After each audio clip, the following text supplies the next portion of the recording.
नरेंद्र एक खूंखार भेड़िए के साथ रिंग में बंद था और वो भेड़िया नरेंद्र को फाड़ डालने के इरादों से लैस उसकी ओर दौड़ा चला जा रहा था। भेड़िए को नरेंद्र में किसी भी तरह का देवता दिखना बंद हो गया था। आखिर उसकी रगों में उन्माद पैदा करने वाला ड्रग जो बह रहा था। बात सुन भाई, बात सुन मेरी, आराम से खड़ा हो जा, 1 सेकंड, लंबी लंबी सांसें ले, लंबी लंबी सांसें। नरेंद्र भेड़िए से बात करने की कोशिश कर रहा था, लेकिन उसकी पुकार भेड़िए पर किसी तरह का असर नहीं डाल पा रही थी। लग तो ऐसा रहा था कि नरेंद्र की चलती जुबान भेड़िए का गुस्सा बढ़ा रही थी। अबे वो जंगली कुत्ता तो मेरी बात समझ रहा था, तुझे क्या दिक्कत है? नरेंद्र रिंग में इधर से उधर भाग रहा था। भेड़िए के घातक वार से बचने के लिए उसे कई बार रिंग की दीवारों पर चढ़ना पड़ रहा था।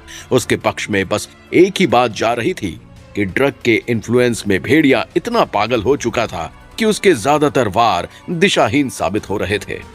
थोड़ी देर की बात है, थक के चूर हो जाएगा नरेंद्र, उसके बाद तो भेड़िया निपटा ही देगा साले को।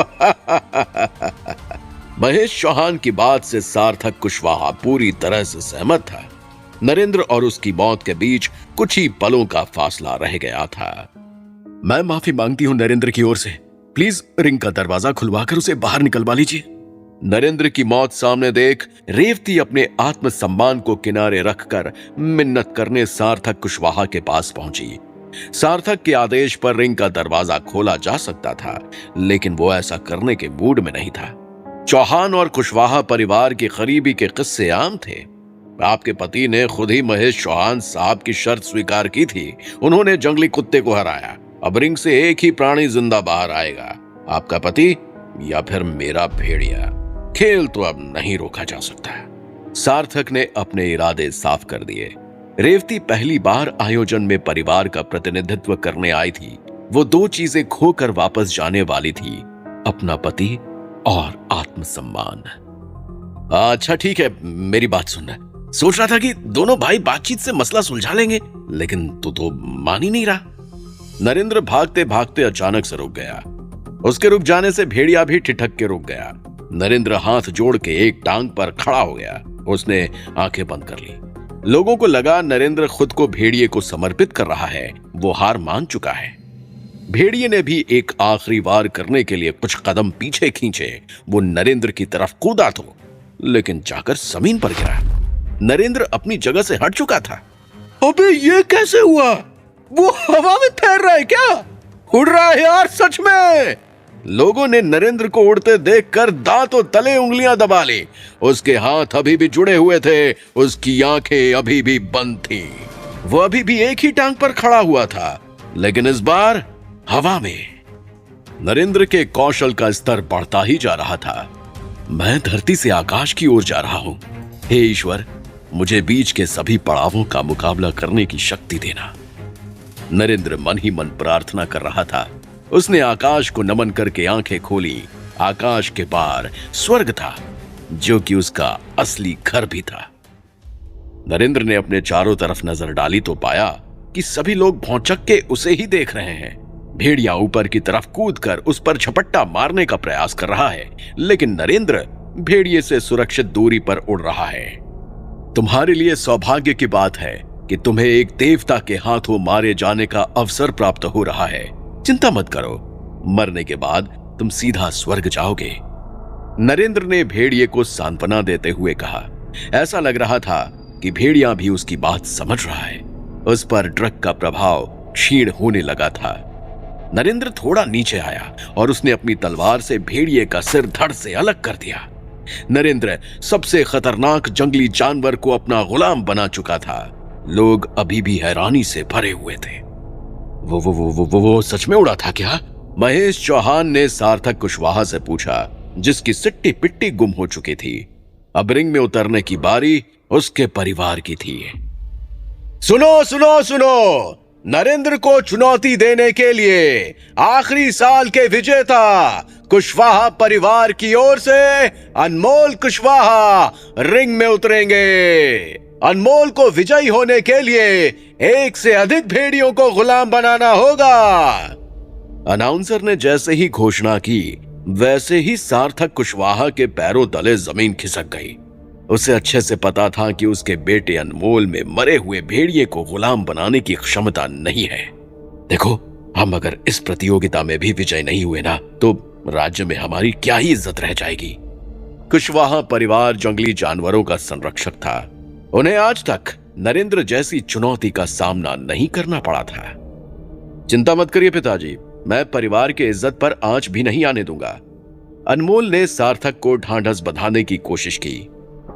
लगता है रात की शराब उतरी नहीं है तेरी अभी। 2 भेड़ियों का सामना तो क्या ही करेगा तू? सार्थक ने अनमोल को झिड़कते हुए कहा। आप तो हमेशा ही मुझे कम करके आंकते हो। अभी 2 मिनट में आपको गलत साबित करके आता हूं। अनमोल का आत्मविश्वास चरम पर था। इसी आत्मविश्वास पर सवार होके वो रिंग में उतर गया। शाहीन के साथ 2 भेड़िए रिंग में घुसे। उनको देख के ही अनमोल की सिट्टी पिट्टी गुम होने लगी। अभी शाहीन भेड़ियों की जंजीरें खोल भी नहीं पाया था, अनमोल रिंग के दरवाजे की ओर सिर पर पैर रख के भागा। खोलो इसे यार, खोलो, बहुत खतरनाक है, बहुत खतरनाक है। मुझे नहीं लड़ना किसी से। मुझे माफ कर दीजिए पिताजी, मुझे माफ कर दीजिए। अनमोल ने बिना लड़े ही चड्डी गीली कर दी थी। आपके डरपोक बेटे के लिए खेल रोका जा सकता है क्या? रेवती सार्थक पर भरी बैठी थी। उसने ऊहापोह में फंसे हुए सार्थक पर मानसिक दबाव बनाना शुरू कर दिया था। कुशवाहा परिवार कभी हार नहीं मानता, मैं खुद रिंग में उतरूंगा। सार्थक ने बहादुरी दिखाने की कोशिश की। लेकिन नियमों के मुताबिक जब तक फैसला नहीं हो जाता तब तक कोई रिंग से बाहर नहीं आ सकता। या तो तुम्हारे बेटे को भेड़ियों से लड़ना होगा या फिर तुम्हारे परिवार को हार स्वीकार करनी होगी। रेवती पीछे हटने वाली नहीं थी। लोग उसके पक्ष में आने लगे थे। हार स्वीकार करो कुशवाहा, नरेंद्र ने नारा लगाना शुरू कर दिया। हार स्वीकार करो अनमोल कुशवाहा, हार स्वीकार करो सार्थक कुशवाहा, हार स्वीकार करें कुशवाहे। रिंग के आसपास मौजूद लोगों के शोर ने सार्थक के कान फोड़ डाले थे। उसे अपनी जिंदगी का सबसे बड़ा फैसला लेना था और उसके पास ज्यादा समय नहीं था। मैं कुशवाहा परिवार की ओर से हार स्वीकार करता हूं। मेरे बेटे को रिंग से बाहर निकाला जाए। ऐसा बोलते हुए सार्थक के होंठ कांप रहे थे। कुशवाहा परिवार हार स्वीकार करता है। पहली बार हमको इस प्रतियोगिता में एक नया विजेता मिला है, सिंघल परिवार। एक बार जोर से तालियां बजा के नरेंद्र सिंघल का स्वागत कीजिए। मैं जम्मू राज्य के महाराज से निवेदन करता हूं कि वे 1000 स्वर्ण मुद्राएं देकर नरेंद्र को सम्मानित करें। अनाउंसर ने घोषणा की। नरेंद्र अपनी जगह खड़ा होकर नाचने लगा। उसने इतिहास रच दिया था। जंगली जानवरों की प्रतियोगिता में उसने कुशवाहा परिवार के एकाधिकार को समाप्त कर दिया था। जीत के उन्माद में शायद उसे यह एहसास ही नहीं हुआ था कि उसने राज्य के 2 सबसे रसूखदार परिवारों को अपने परिवार के खिलाफ लाकर खड़ा कर दिया था। नरेंद्र अभी भी झगड़ा खत्म करने के मूड में नहीं था। उसे एहसास था कि रिंग के अंदर उसे मारने की कोशिश की गई थी, वरना ऐसे कैसे हो सकता है कि पालतू जानवर की तरह व्यवहार कर रहा एक भेड़िया अचानक से इतना खूंखार हो जाए कि नरेंद्र को खाने को दौड़ पड़े। मुझे शक है कि भेड़िए को कुछ ऐसा दिया गया था जिससे कि उसके अंदर गुस्सा पैदा हो सके। मैं चाहता हूं भेड़िए की जांच कराई जाए ताकि दूध का दूध और पानी का पानी हो सके। नरेंद्र ने महेश और सार्थक को चुनौती देते हुए कहा, हम जंगली जानवरों के संरक्षक हैं। हमारे परिवार के पूरे इतिहास में आज तक ऐसा नहीं हुआ कि हमने इस प्रतियोगिता में किसी तरह की बेईमानी की हो। बेफिजूल की बातें करके लोगों का ध्यान मत भटकाओ। सार्थक ने तुरंत बात को दबाने की कोशिश की। महेश चौहान का तो गला ही सूखा जा रहा था। उसने ही तो शाहीन को वो ड्रग दिया था जो भेड़िए को इंजेक्ट किया गया था। ये चौहान और कुशवाहा तो जांच कराने के लिए बिल्कुल भी तैयार नहीं होंगे। हमें कोई और तरीका निकालना होगा। रेवती नरेंद्र से बोली। उसे पता था कि जंगली जानवरों के मामले में कुशवाहा परिवार का फैसला अंतिम माना जाता है, क्योंकि वही उनकी पूरी देखभाल भी करते हैं। वो दौड़ती हुई सीधा राजा के पास गई। महाराज, मैंने आपके बारे में सुना है कि आप तो न्याय की मूर्ति हैं। मुझे विश्वास है कि आप हमारी मदद जरूर करेंगे। हम तो बस इतनी मांग कर रहे हैं कि भेड़िए की जांच करा ली जाए ताकि चीजें साफ हो सके। अगर कोई गड़बड़ नहीं हुई है तो किसी को घबराने की क्या ही जरूरत है। रेवती ने इतना ड्रामा तो कर ही दिया था कि राजा को उसकी बात मानने के लिए मजबूर होना पड़े। सार्थक कुशवाहा, आखिर जांच कराने में क्या ही आपत्ति है? अगर इससे लोगों की शंकाएं मिटती हैं तो ये तो तुम्हारे परिवार के लिए भी अच्छा ही है ना। राजा सार्थक से बोला। ठीक कह रहे हैं महाराज। राजा की बात काटने की हिम्मत सार्थक में नहीं थी। ब्रह्मानंद केंद्र से वैज्ञानिकों और चिकित्सकों को तुरंत बुलाया जाए और भेड़िए की जांच कराई जाए। राजा ने आदेश दिया। आपका बहुत बहुत धन्यवाद महाराज। मुझे पूरा विश्वास था कि आप न्याय जरूर करेंगे। रेवती ने राजा के प्रति कृतज्ञता व्यक्त की। उसने टेढ़ी नजरों से सार्थक और महेश को देखा तो पाया कि उनकी टांगें कांप रही हैं। रेवती नरेंद्र को देखकर मुस्कुरा दी। आयुर्वेदाचार्य अपनी टीम के साथ पहुंच चुका था। शाहीन मरे हुए भेड़िए को बाहर ले आया। नहीं, ये वो भेड़िया नहीं है जिसे मैंने मारा था। इसे अभी थोड़ी देर पहले मारा गया है। देखिए, अभी तो इसका घाव भी नहीं सूखा है। नरेंद्र भेड़िए को देखते ही चिल्लाने लगा। नहीं नरेंद्र जी, वही भेड़िया है ये, शाहीन ने धीमी आवाज में कहा।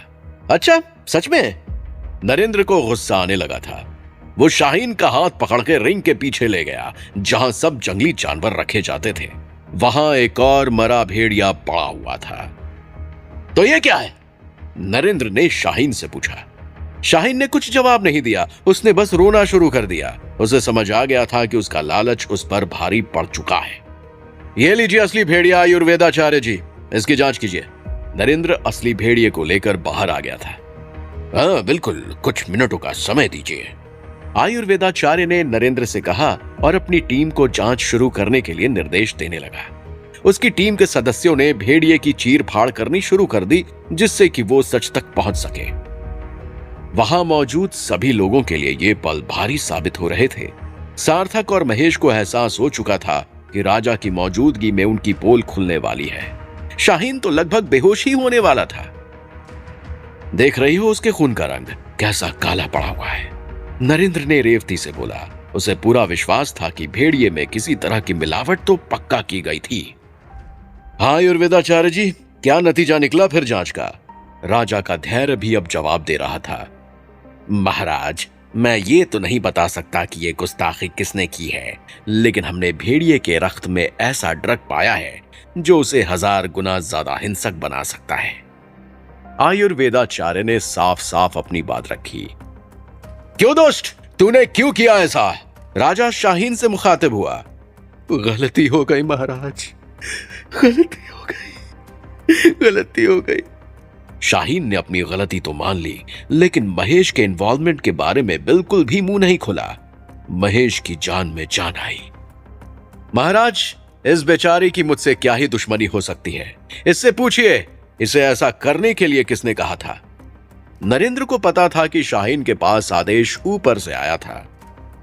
नरेंद्र जी ने मेरे मालिक सार्थक कुशवाहा की बेइज्जती की थी। वो देखकर मुझे गुस्सा आ गया, इसलिए मैंने भेड़िए में ड्रग इंजेक्ट कर दिया। इसमें मेरे अलावा कोई शामिल नहीं था महाराज। शाहीन ने अभी भी पूरा सच नहीं बताया।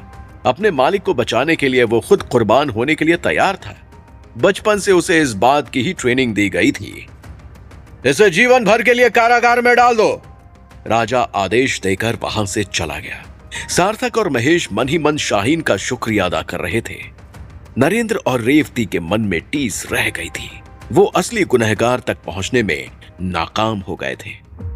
एक दिन इन सब के पत्ते जरूर खोलूंगा मैं, नरेंद्र ने शपथ ली।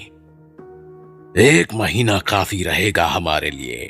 उसके बाद ये नरेंद्र चाहे जिए या मरे, हमें क्या फर्क पड़ता है? आयुर्वेदाचार्य अपने शिष्य से बोला। रुको, मैं जरा उससे बात करके आता हूं। इतना कहकर वो नरेंद्र की तरफ जाने लगा। अरे नरेंद्र जी, आपको भी कुछ घाव आए हैं। ब्रह्मानंद केंद्र चलते तो मैं आपका इलाज कर देता। आयुर्वेदाचार्य नरेंद्र से बोला। तुम बिना स्वार्थ के किसी का भला तो करते नहीं, असली मकसद बताओ तो चलूंगा। नरेंद्र आश्चर्य में था कि उसको मारने का प्रयास कर चुका एक व्यक्ति आखिर उसके घावों के लिए इतना चिंतित कैसे हो गया? क्या नरेंद्र सार्थक और महेश का पर्दाफाश कर पाएगा? आखिर आयुर्वेदाचार्य के मन में क्या चल रहा था? नरेंद्र को 1 महीने तक सुरक्षित रखना क्यों जरूरी था? जानने के लिए सुनते रहें पॉकेट एफएम। आयुर्वेदाचार्य नरेंद्र को लेकर ब्रह्मानंद केंद्र पहुंच चुका था। रेवती भी उनके साथ थी। आयुर्वेदाचार्य ने नरेंद्र का उपचार करना शुरू कर दिया। आपकी बात सही थी, मैं बिना स्वार्थ के शायद कोई काम नहीं करता। बात यह है कि मुझे और केंद्र को औषधियां बनाने में आपकी मदद चाहिए। आयुर्वेदाचार्य ने नरेंद्र के घावों पर मलहम लगाते हुए कहा। जैसे जैसे आयुर्वेदाचार्य मलहम लगाता जा रहा था, वैसे वैसे नरेंद्र के घाव गायब होते जा रहे थे। ये घाव गायब कैसे होते जा रहे हैं? रेवती ने आश्चर्य से आयुर्वेदाचार्य से पूछा। नरेंद्र ने जो मंत्र हमें दिया था वो अकेला मंत्र नहीं था, बल्कि उसके साथ मंत्रों की एक श्रृंखला जुड़ी हुई थी। उनमें से एक ही मंत्र से हमने ये औषधि तैयार की है, जिससे शरीर के घाव तुरंत गायब हो जाते हैं। अगर नरेंद्र दिमाग पर जोर डाले तो वो और भी मंत्रों को याद करके औषधियां बनाने में हमारी मदद कर सकता है। ऐसा कहते हुए आयुर्वेदाचार्य की आंखें चमक रही थीं। अगर मेरे पास इतनी शक्तियां हैं तो मुझे अपने मंत्रों को बड़ा सोच समझ के किसी और से साझा करना चाहिए। नरेंद्र को खुद के महत्वपूर्ण होने पर बड़ा गर्व हो रहा था। आप केंद्र के साथ मंत्रों को साझा करेंगे तो इससे पूरे राज्य की जनता का भला होगा। आयुर्वेदाचार्य चाहता है कि नरेंद्र बिना झिझक के उसके साथ मंत्र शेयर करता जाए। नरेंद्र उसके इरादे तुरंत भांप गया। उसने जोर जोर से हंसना शुरू कर दिया। राज्य की जनता का भला होगा या आपका भला होगा? नरेंद्र ने आयुर्वेदाचार्य से पूछा। आयुर्वेदाचार्य नरेंद्र का प्रश्न सुनकर झेप गया था। उसने नरेंद्र की बात का कोई जवाब नहीं दिया। मैं मंत्रों का प्रयोग करके खुद ही औषधियां बनाऊंगा।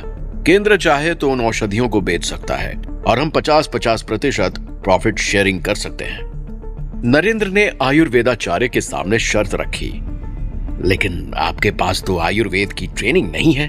आयुर्वेदाचार्य को लगा था कि नरेंद्र को उसकी जरूरत तो पड़ेगी। हमें सब आता है, नरेंद्र गर्व से बोला। आयुर्वेदाचार्य के पास नरेंद्र की शर्त मानने के अलावा कोई चारा नहीं था। नरेंद्र और रेवती घर को निकल गए। कहां सोचा था कि 1 महीने में सारे मंत्र जान लेंगे। उसके बाद ये नरेंद्र चाहे जिए या मरे, हमें क्या ही फर्क पड़ता है। ब्रह्मानंद केंद्र का अध्यक्ष राजपाल आयुर्वेदाचार्य से बोला। बोल रहा है कि खुद ही औषधि बनाएगा, हम चाहें तो बेच सकते हैं। आयुर्वेदाचार्य की बात सुनकर राजपाल को ज्यादा आश्चर्य नहीं हुआ। बहुत चालाक समझता है खुद को। राजपाल समझ चुका था कि नरेंद्र उनकी बातों में नहीं आने वाला है। राजपाल जी, हम उसको सारी औषधियों में प्रॉफिट शेयरिंग नहीं दे सकते। इस तरह से केंद्र का बहुत नुकसान होगा। साथ ही साथ नरेंद्र कुछ दिनों में बहुत शक्तिशाली हो जाएगा। उसके साथ साथ उसके परिवार का भी रुतबा बढ़ेगा। किसी परिवार का रुतबा ब्रह्मानंद केंद्र से ज्यादा हो, ये तो हम बिल्कुल भी बर्दाश्त नहीं कर सकते।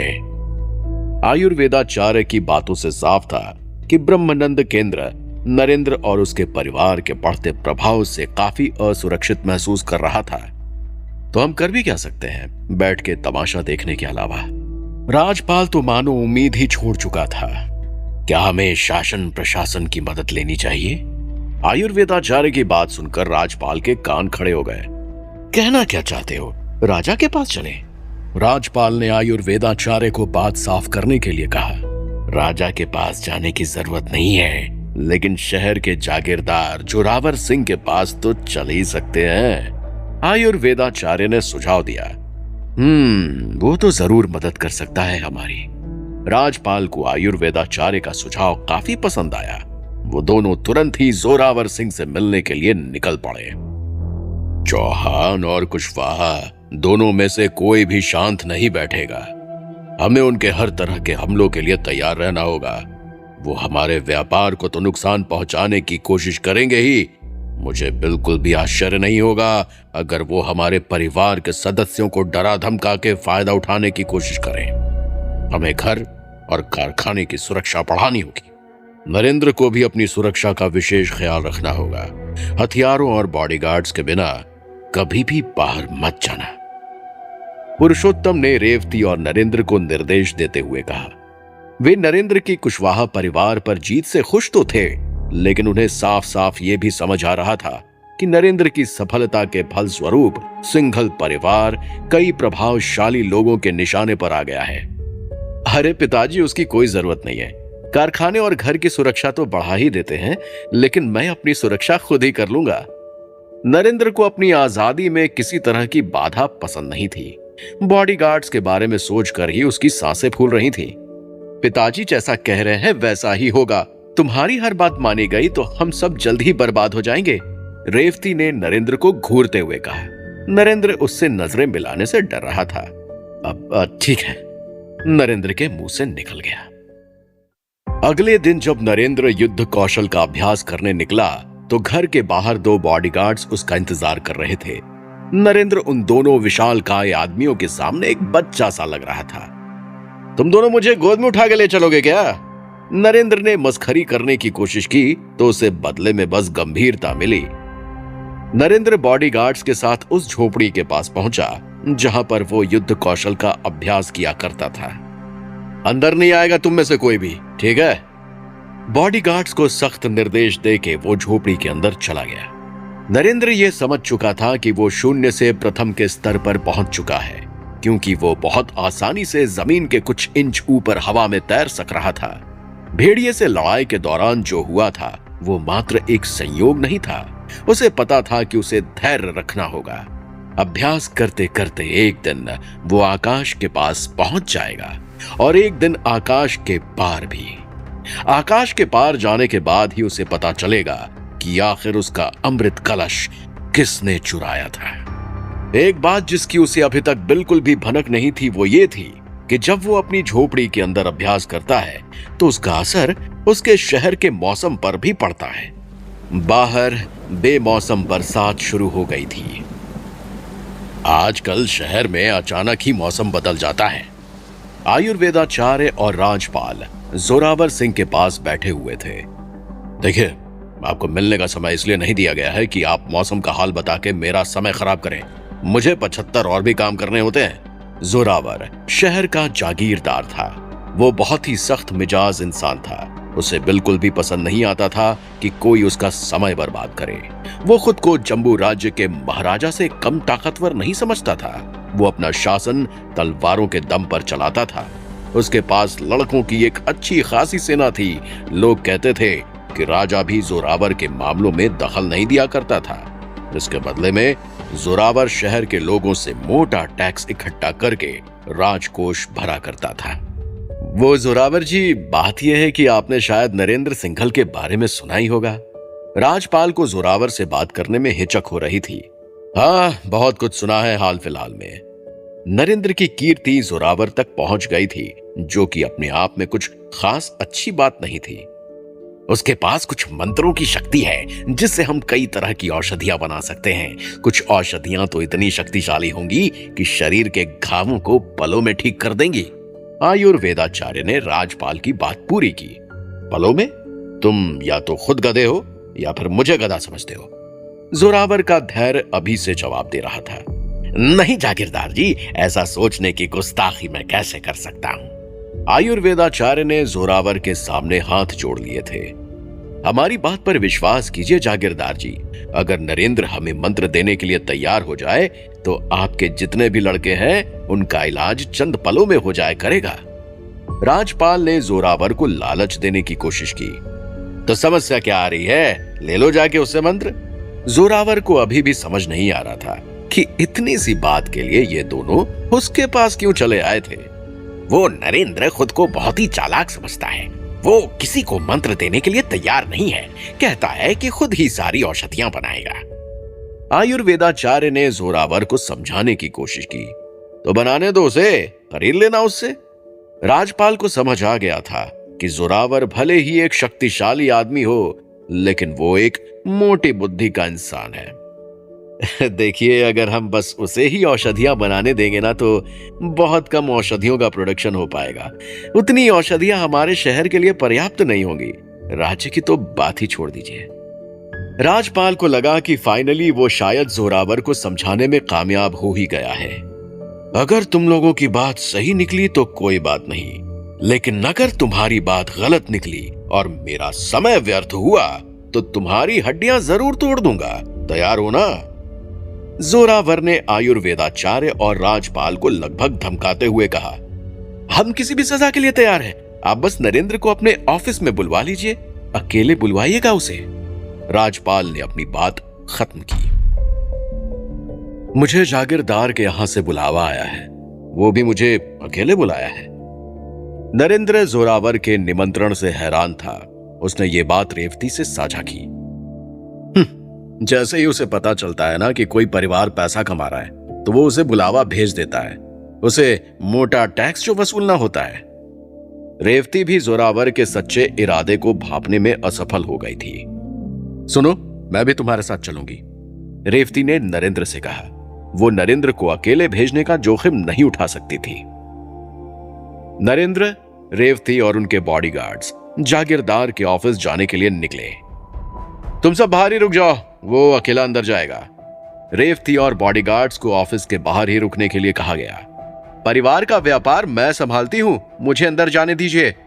रेवती ने जागीरदार के ऑफिस के बाहर खड़े लड़कों को समझाने की कोशिश की। यह मीटिंग तुम्हारे व्यापार के बारे में नहीं है, यही इंतजार करो चुपचाप। रेवती के कानों में लड़कों की गरजती हुई आवाज गूंजी। व्यापार के बारे में नहीं है तो किस बारे में है? रेवती आश्चर्य से भर गई थी।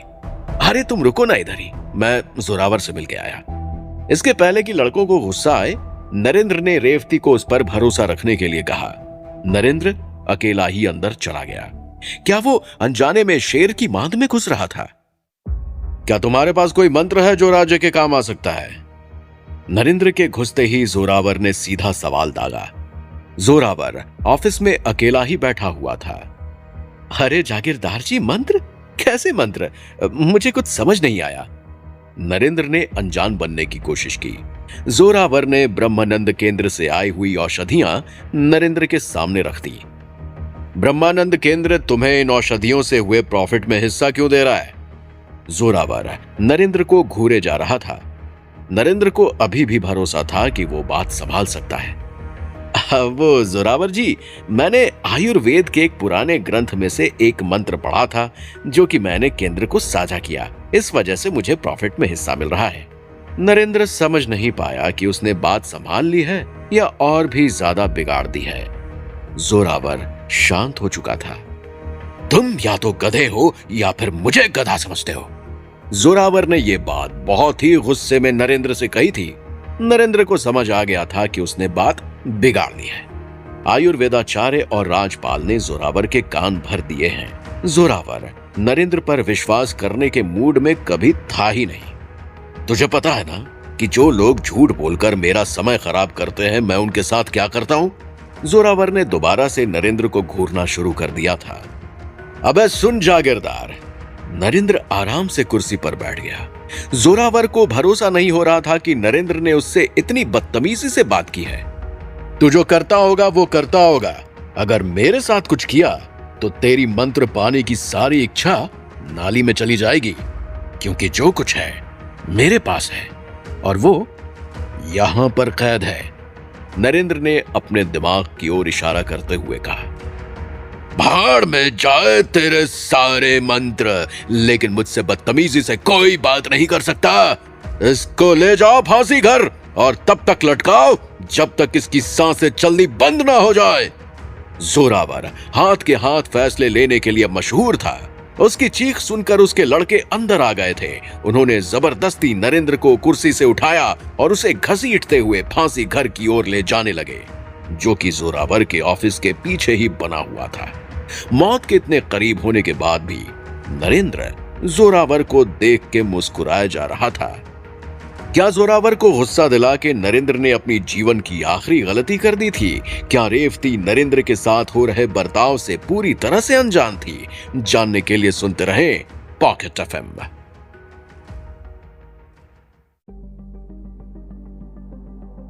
जोरावर के लड़के नरेंद्र को घसीटते हुए फांसी घर तक ले जा रहे थे। रेवती जागीरदार के ऑफिस के बाहर खड़ी हुई थी और उसे इस बात की कोई भनक तक नहीं थी। अभी से मर गया क्या? एक लड़का नरेंद्र का मजाक उड़ाते हुए बोला। लड़के नरेंद्र को घसीट रहे थे, लेकिन नरेंद्र पूरी तरह से शांत था। वो उनका बिल्कुल भी विरोध नहीं कर रहा था। डर के मारे सांप सूंघ गया है साले को। नरेंद्र ने लड़कों को इग्नोर किया। कुछ ही देर में लड़के नरेंद्र को लेकर फांसी घर तक पहुंच चुके थे। लगता है काफी प्रयोग में लाया जाता है ये फांसी घर। नरेंद्र ने फांसी घर को देखते हुए कमेंट किया। फांसी घर को देख ऐसा लग रहा था कि वहां हर दूसरे दिन किसी को फांसी दी जाती है। आए दिन तेरे जैसे उल्लू के पट्टे जागीरदार साहब का दिमाग खराब करने आ ही जाते हैं। इस वजह से मुझे काफी काम करना पड़ता है। जल्लाद काला कपड़ा लेकर नरेंद्र के पास आया। नरेंद्र ने काला कपड़ा ऐसे पहना मानो उसे कोई मेडल पहना रहा हो। एक काम करो, जल्दी से मेरे हाथ भी रस्सी से बांध दो। नरेंद्र पता नहीं मरने की हड़बड़ी में क्यों था। मरने की ऐसी भी क्या जल्दी है भाई? जल्लाद को उसकी उत्सुकता पर हंसी आ रही थी। उसने नरेंद्र के हाथ उसकी पीठ के पीछे बांध दिए। चल भाई, तुझे जल्दी ही लटका देता हूं। जल्लाद नरेंद्र को फांसी के तख्ते के पास ले गया। देखना जरा फंदा मजबूत हो, कहीं टूट ही ना जाए। नरेंद्र की बातें जल्लाद को आश्चर्य में डाल रही थी। आज तक जो भी कोई इस फांसी घर में आया था वो रोते पिटते हुए ही आया था। नरेंद्र पहला ऐसा विरला था जो अपनी मौत सामने देखकर खुश था। जल्लाद ने फंदे की मजबूती का परीक्षण किया और नरेंद्र के पास आया। नरेंद्र गाना गा रहा था। जल्लाद ने फंदा नरेंद्र के गले में डाल दिया। दिमाग फिर गया है शायद साले का। जल्लाद बुदबुदा रहा था। वो लीवर खींचने ही वाला था कि नरेंद्र बोल पड़ा, मेरी एक आखिरी इच्छा है। जल्लाद के हाथ रुक गए। हाँ बोल। जल्लाद ने नरेंद्र से पूछा। बोलूंगा नहीं, करके दिखाऊंगा, मंजूर? नरेंद्र बच्चों सा चहक रहा था। तू क्या ही करके दिखाना चाहता है बे? हाथ तो तेरे बंधे हुए हैं, आंख में तेरे कपड़ा डला हुआ है, फांसी के तख्ते पे तू खड़ा हुआ है। जल्लाद को पक्का भरोसा हो गया था कि नरेंद्र अपना मानसिक संतुलन खो चुका है। मैं नाच के दिखाना चाहता हूं। नरेंद्र ने इतना कह के हवा में एक छलांग लगाई और जल्लाद के मुंह पर एक जोर की लात मारी। जल्लाद लीवर के पास जाके गिरा। फांसी घर के अंदर पहरा दे रहे जोरावर के लड़के इस अचानक हुई हरकत से हक्के बक्के रह गए। भाइयों, डरने की जरूरत नहीं है, उसकी आंखें बंद है, पास जाके रोको उसको। मुख्य लड़के ने बाकियों को आदेश दिया। लड़के नरेंद्र के पास गए तो सही, लेकिन नरेंद्र ने बंद आंखों और बंधे हुए हाथों से ऐसी धुनाई की कि मुख्य लड़का दांतों तले उंगलियां दबाने के लिए मजबूर हो गया। सारे लड़के एक एक करके जमीन चाट रहे थे। सबकी पिटाई करने के बाद नरेंद्र मुख्य लड़के के पास आया। पिटने के बाद मेरे हाथ खोलेगा या पिटने से पहले? नरेंद्र ने उससे सीधा प्रश्न पूछा। ना पीटने का वादा करो तभी खोलूंगा। मुख्य लड़के के होंठ कांप रहे थे। उसने धीरे से नरेंद्र के हाथ खोल दिए। नरेंद्र ने अपनी आंखों से काला कपड़ा हटा दिया। जोरावर के सारे लड़के जमीन पर पड़े कराह रहे थे। तूने चड्डी गीली कर दी क्या? नरेंद्र मुख्य लड़के को देख के बोला। चल कोई बात नहीं, मालिक से मिलने चलते हैं। नरेंद्र मुख्य लड़के को लेकर जोरावर के पास गया। जोरावर नरेंद्र को जिंदा देख के दंग रह गया। बात बात में लोगों को फांसी देने का बड़ा शौक है ना तुझे? नरेंद्र फिर सीधे जाके जोरावर के सामने पड़ी कुर्सी पर जाके जम गया। ये अभी तक जिंदा कैसे है? जोरावर ने मुख्य लड़के से पूछा। उसका पारा चढ़ रहा था। पहली बार उसके फांसी घर से कोई जिंदा वापस आया था। जागीरदार जी, इसने सारे लड़कों को जख्मी कर दिया है। जल्लाद भी बेहोश पड़ा हुआ है अभी तक। मुख्य लड़का जोरावर से बोला। एक अकेला तुम सब पर भारी पड़ गया है? जोरावर की बात का लड़के ने कोई जवाब नहीं दिया। चल, तेरा फेवरेट खेल तेरे साथ ही खेलता हूं। इतना कहकर नरेंद्र कुर्सी से उठ गया। उसने जोरावर को बाह से पकड़ा और घसीटते हुए फांसी घर की ओर ले जाने लगा, जैसे जोरावर के आदमी कुछ पल पहले नरेंद्र को ले गए थे।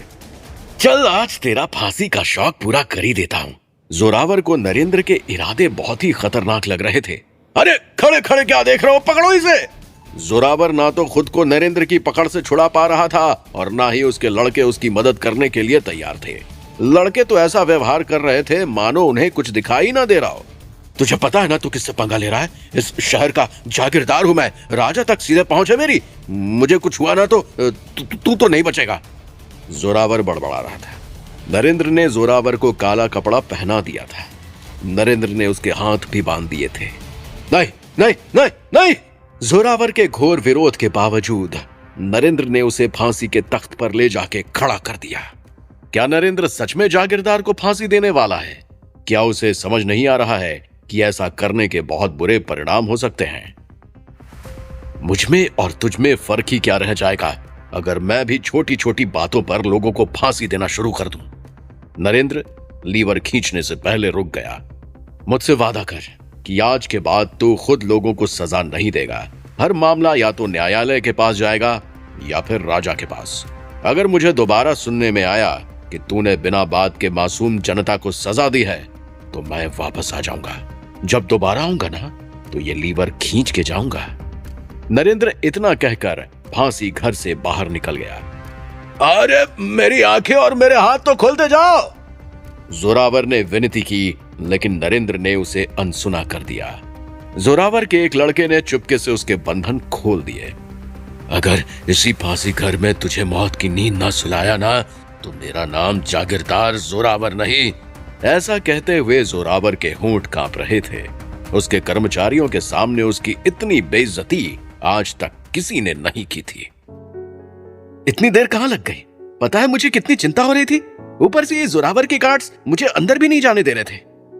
रेवती एक ही सांस में बोल गई। नरेंद्र ने उसे शांत रहने के लिए कहा, अरे कोई ऐसी खास दिक्कत नहीं हुई, बस जागीरदार साहब के साथ मीटिंग थोड़ी लंबी चल गई।